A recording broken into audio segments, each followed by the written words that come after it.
Yo, what's going on, everybody? Jeremiah Black Development Network. Um, appreciate all the subs. Appreciate the likes, the comments. You guys are a trip as well, man. I love the conversations, though, man. I appreciate everything. Um, I wanted to do this video by Jubilee. Jubilee has some great content, some great questions that I think tackle a lot of different issues, like real issues. But I think that they also do a great job of bringing in a conversation rather than just having these ridiculous, like one-sided conversations and things like that. So this one's kind of funny. It's kind of funny to me. Um, I think his this brother right here, he went to a gay conversion um, camp or whatever the case may be. But let's get into it. Let's get into it. All right. If you were alone in a room with someone who willingly went through gay conversion therapy, what would you Sorry, gay conversion therapy. ask? Hey, Hi, you feeling good? I'm feeling great. Who are you? My name's Chris. Would you mind telling me a little bit about yourself? I'm 40 years old. I live in Los Angeles. I was born and raised in Canada. I came to the United States to study ballet and dancing, and I was a professional dancer for about 12 years. What was the moment that made you feel being gay was wrong? Can you take me back there? I'd struggled with that my whole life. I can't pinpoint an exact moment because I think I knew that I was gay from a young age since I was like 4 or 5. I always felt like it was not right, because I grew up in the church in a conservative family, and they had certain expectations of genders and sexual of our roles, and like guys don't like guys, they like girls. As far as the decision to go into conversion therapy, that was a decision I made when I was about 19 years old. And what was the deciding factor for you to go to conversion therapy at 19? When I was 19, it was around the time that 9/11 happened, and I feel like a lot of people felt very lost and felt very scared, and there was a lot of like uncertainty in the air. And when that happened, I was living far away from my family. I was still like relatively new to being on my own, and so I was just desperately seeking a sense of comfort and a sense of like security and just like someone to just protect me. And so I thought I needed to go back to the church, to my faith, but I felt like my homosexuality, being gay, was holding me back from having, a relationship with God. So I just That's crazy too, because like I still feel like even in 2022 that a lot of homosexual people feel like they can't go to the church. Man, my family is like devout Christian. My dad taught to me. This was years ago, man. This is probably close to a decade ago at this point. And my dad asked me to help him get more youth into the church, because like youth have really had a hard time of really going into the church. And I told him, the one thing that you got to do personally, in my personal opinion, is stop being so goddamn judgmental. And I even think my dad has grown up from that. Like he's super Southern Baptist type of guy, and he's grown up from that as well.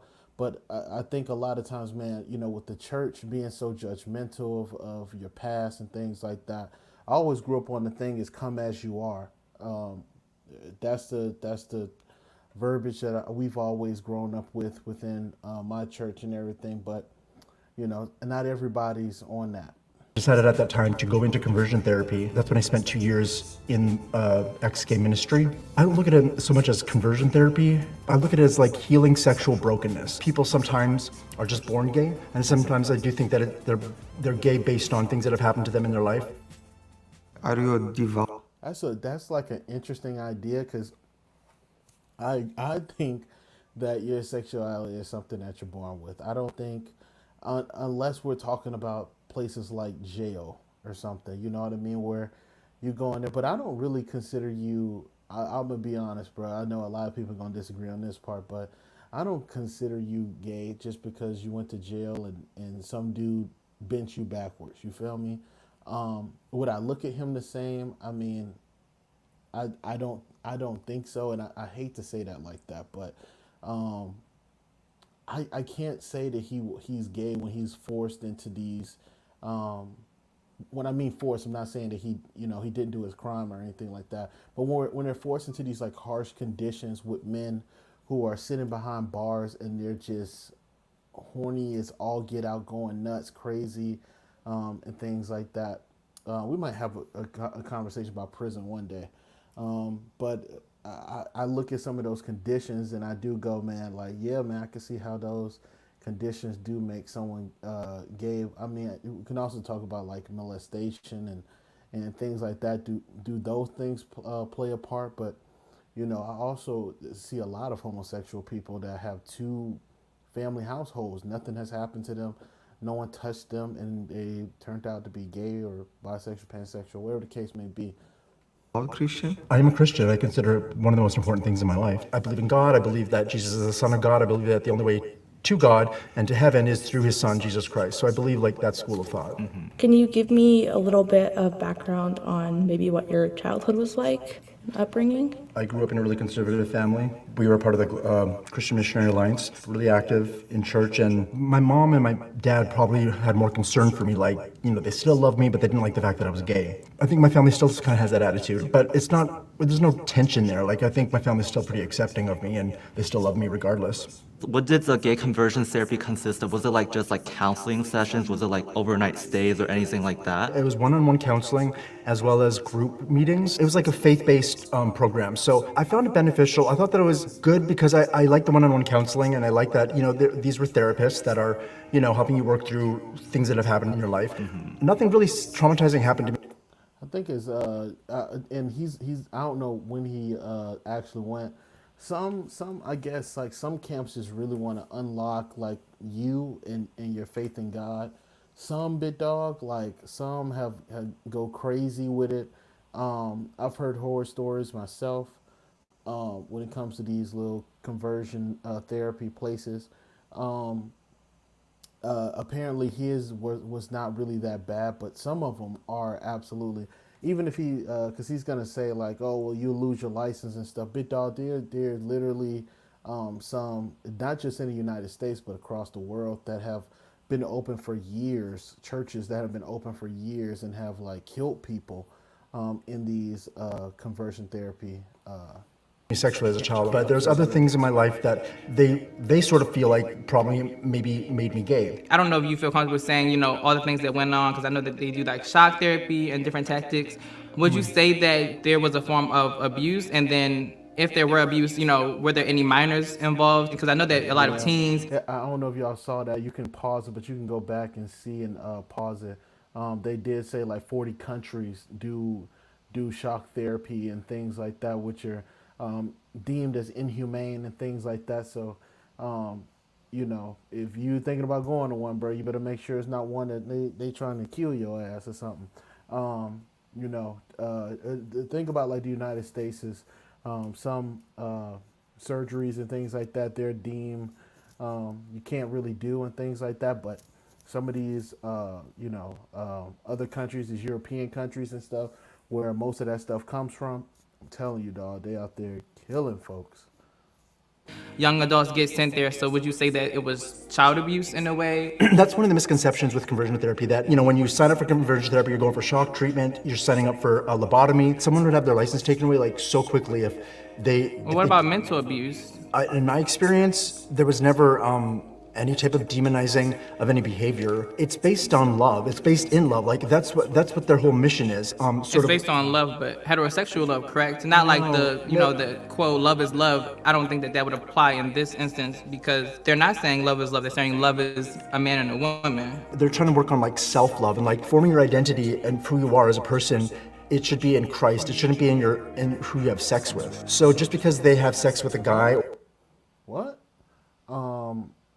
Okay. I didn't get that one. If y'all got that one, please let me know. I think he said like, first of all, everybody's not religious. Let me say that. Like, everybody's not religious, and so when we have these type of conversations, I think people need to understand that, like, God has sometimes little to nothing to do with your sexuality or how you see yourself and what you want and things like that. Especially if you're not deep into your religion like that, meaning ritualistic. You're not going to church every Sunday. You're not praying 7 times a week. or anything like that. So personally, you can't really put your faith before your sexuality or in the person that you're dealing with. Or like they have some type of intimacy with a man, or get drunk and have sex, or kiss, or whatever that physical act may be. That doesn't mean necessarily that they're gay, because I think that Damn straight. The What? So this is the part where I've seen this already. So this is the part where like I kind of like I went hell no. Here's my idea, or this is my philosophy. You don't have to follow it. You can tell me I'm crazy. I can care less. Personally, I also think about like who seeked it out type of thing because you're trying it out. You feel me? Me personally, I have never wanted to have sex with a man. I have never wanted to. There's never been like a bone in my body that said, let me try this out. I put it as if you wanted to try it out, 9 times out of 10, you can be bisexual. Men can be bisexual. I'm cool with that. That's absolutely a thing. But when you're like you said, bro, you're not entirely straight. You know what I mean? You are willing to open up yourself sexually. And I wish people would be honest about that too, within that space. And I'm not talking about coming out the closet. I'm just talking about just like, yo, if that's something that once you come out the closet that you're, be honest with yourself, man, when it comes to your sexuality, bro. At this point, I hate to say that people don't care, but that's not entirely true. People still judge you. People still judging, LGBTQ and don't really want to be around them that much. So, but definition of conversion therapy, to my knowledge, is you are converting someone who is homosexual urges to heterosexual urges, man and woman, that kind of thing. So just to be clear, would that be your definition of conversion therapy, like going from gay to straight? There's this obsession in our culture to just like to know the answer to those questions, like this obsession of putting labels on ourselves and each other. I'm saying that it's not always black and white.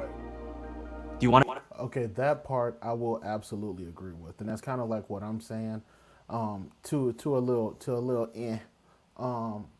I think that we as a culture, especially in America, we like to slap label on things so that we can categorize them, so that we can judge them for that, right? I don't believe that I believe that sexuality is fluid, meaning that there are straight people, right?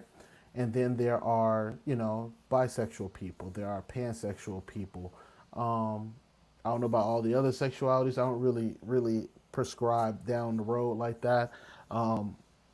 But, there's other ways of explaining your sexuality, what you're turned on to, what do you like in the gender, things like that. So I don't necessarily do none of that judging shit. I don't care what you are. You could be trans. You can.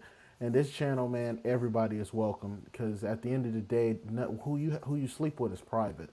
So I absolutely agree with him on we put so much emphasis on. And to be fair, bro, I know this is like Behind the Man Reacts. Like, that's honestly what's wrong with men nowadays, is because we feel like we got to be in this concrete box all the time when it comes to sexuality. If we show that we like something that may be out of the norm, all of a sudden we get put into another box in which we don't really associate ourselves with. Personally, we've seen different videos and stuff like that, but personally, if you like it, you like it. If you don't, you don't. Men should be allowed to also explore themselves sexually with little to no judgment. No judgment at all, really. But yeah, let's get back into it.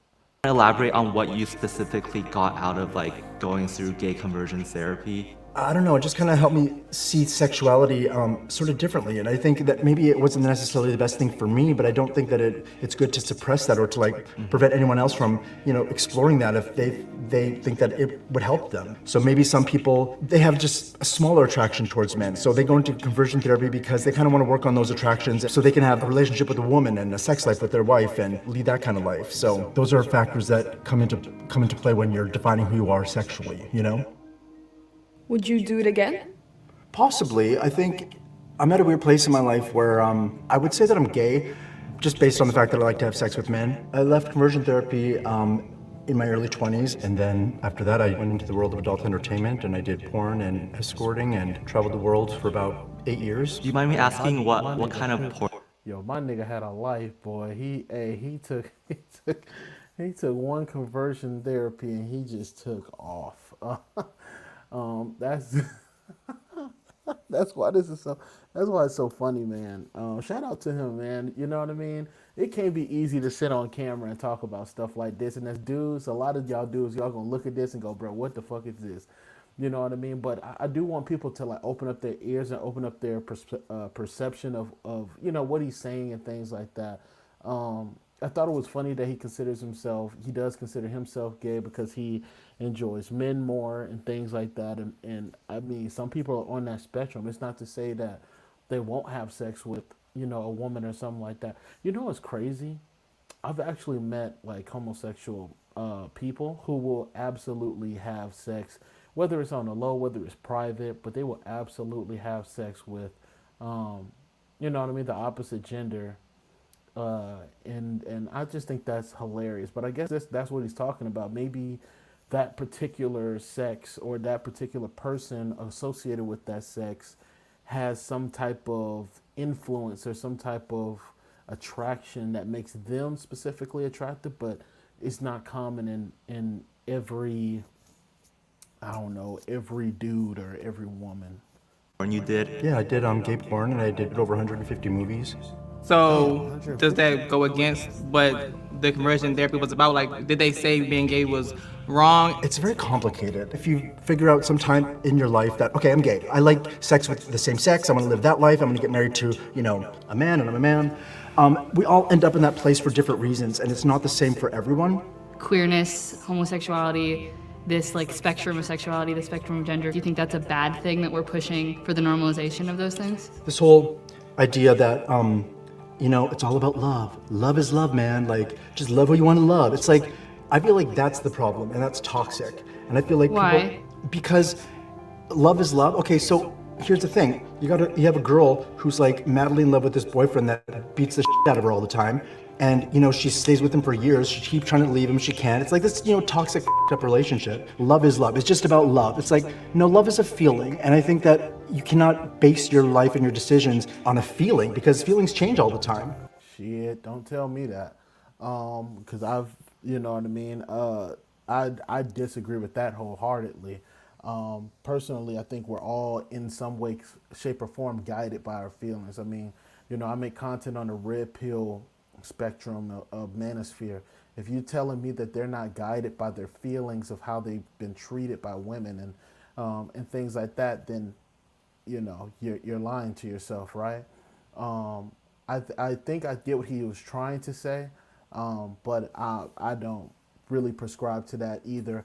I do agree that love is love, but I also think that what he's describing is not love. He's describing, okay, you love this guy, but he's beating the shit out of you. Like, that's possible that he loves you, but I think he was more saying that the guy's, showing his imprint of love and things like that. But the truth of the matter is that guy does not love that woman either, because when you love people, you don't really want to hurt them and things of that nature. So I just don't agree with that. Just because you label something as love doesn't mean that it's right. And that's what That's true, but that's not what people are saying. Love is love, though. I feel like there's this push to do. It's like, So you think being gay is wrong?